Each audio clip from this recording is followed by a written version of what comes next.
everyone, how's it going? Cloud here, and welcome to my guide on the Hazeel Cult quest. Now, for this quest there are no requirements or items needed. The only thing you will need to bring with you is a weapon and armour to defeat a level 9 enemy, or you may choose just to do it without, maybe a little bit of food to go with it if you are perhaps going to think about doing that, but that is literally it. So that's it for the requirements and items. Now onto the quest starting point. So we're currently at the Ardougne Lodestone, which can be accessed via the Lodestone network.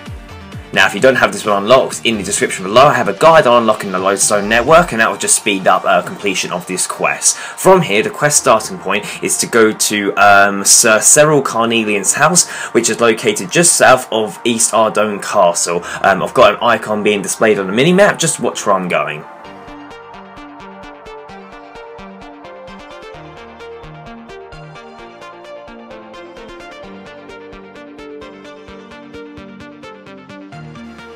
So, when you get near the house, you should see Sir Ceril Carnillean inside, and you want to talk to him, and he'll be complaining about the blooming cultists that won't leave him alone. Ask him what's wrong, and he will tell you that a crazy cult has been repeatedly trying to break into his house, stealing a suit of armour when they first broke in months ago, but have not taken anything since. He will request your assistance in returning the armour, promising to reward you if you do, and you want to accept the quest. So he'll tell you to start looking by the cave entrance to the south, as that is where his old butler Higson once followed them before dying in his sleep the next day.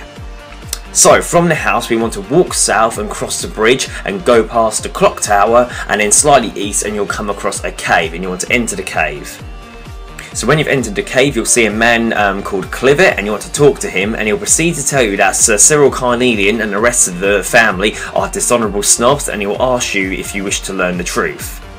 Ask him what he means, and he'll tell you that the Carnillean home does not belong to them, and that it was built by Lord Hazeel, a Zamorakian Mahjarrat warlord.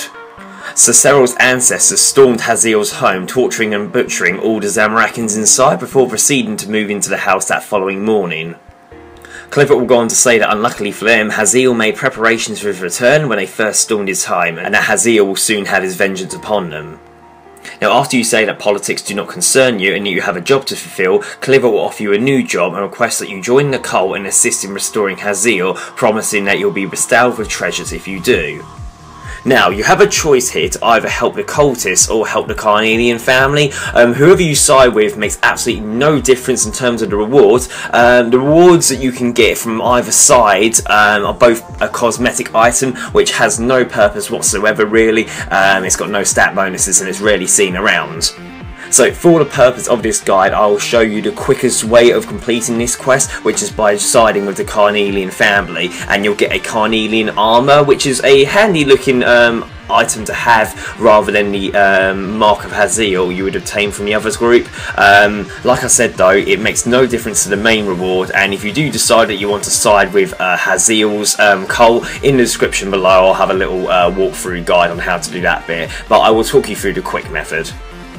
So, say that you will never help them, and Clivet will call you a fool before escaping on a raft. Now if you attempt to board the raft, you'll find that the currents of the water are blocking it, and you need to find the 5 sewer valves to turn them in the proper directions to stop the currents.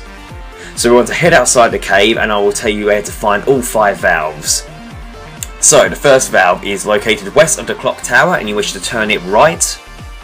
Valve 2 is just across the bridge near the Carnillean house, you want to turn that right. Valve 3 is directly north of the cave that we entered a few moments ago, and you want to turn that left. The fourth one is south of the zoo's penguin cage, and you want to turn that right. And then finally the fifth valve can be found southeast of the fourth one near Brother Cedric and his broken car, and you want to turn that right. So after you've turned all 5, you want to head back into the cave that we was at a minute ago and board the raft, and it will take you to the cult's hideout. And from the raft you want to head into the main chamber where you'll find the leader of the cultists, Alomone. So you'll demand the armour back from Alomone, and he will state that the butler was a fool for not taking care of you, and he will proceed to try and kill you himself. Now, Alomone is level 9, and literally, if you're at the level that I am at this current point, you'll probably just one-hit kill him, and even if you're not wearing any armour and weaponry or low level, you shouldn't have much trouble against him at all. Now, once he's defeated, he will drop Ceril Carnillean's armour. Now, if you want to keep a set of the Carnillean armour for yourself, wait for Alomone to respawn, then drop the armour you just obtained and kill him again, and then you can pick up 2 sets of the armour, and then later on, before we talk to Ceril, we can drop one of them to keep it after the quests. So once you've obtained the armour, you want to return to Ceril Carnillean in his house, who we spoke to at the beginning of the quest, and I'll speak to you when you're there. So, just before you speak to Ceril, if you wish to have a copy of the armour, make sure you drop one of them before speaking to him, otherwise you will lose both sets. So, Ceril will thank you for retrieving the armour, and you'll tell him about Butler Jones being part of the cultists. Basically, the butler will lie, and Ceril will believe him, and will call you a scoundrel for accusing Jones, and he will take part of your reward away, and it will come up with congratulations, you have kind of completed the Hazeel cult, and you have been rewarded 5 coins. Now, to fully complete the quest, we need to expose Jones, so this is what you need to do.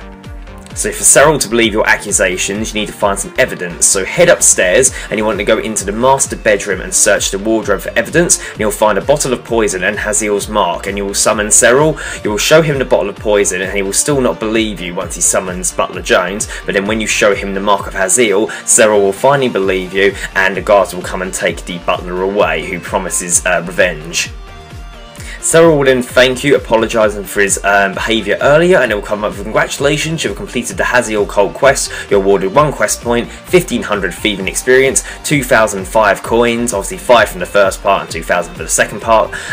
If you do side with the Hazeel cult, and obviously you follow my steps in the description, you'll get the mark of Hazeel, or if you've done the side I just spoke about and did the drop trick, you would have obtained the Carnillean armour. You can talk to Historian Minas in Varrock to receive 5 kudos, 2 treasure hunter keys and 2 hearts of ice.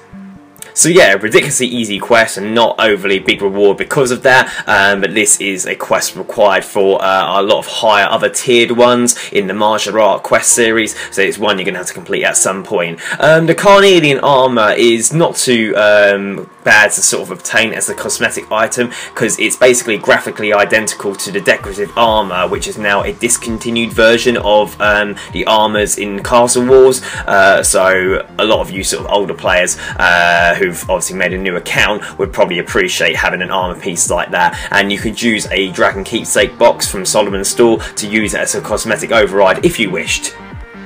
But yeah, I don't think you'll get stuck following this guide, seeing how easy it is. However, if you do run into any problems, leave a comment in the comment section below and I'll help you out as best I can. If not, thank you for watching. Please make sure you like, favourite, comment, subscribe, and don't forget to share with your friends. Cheers guys, bye bye.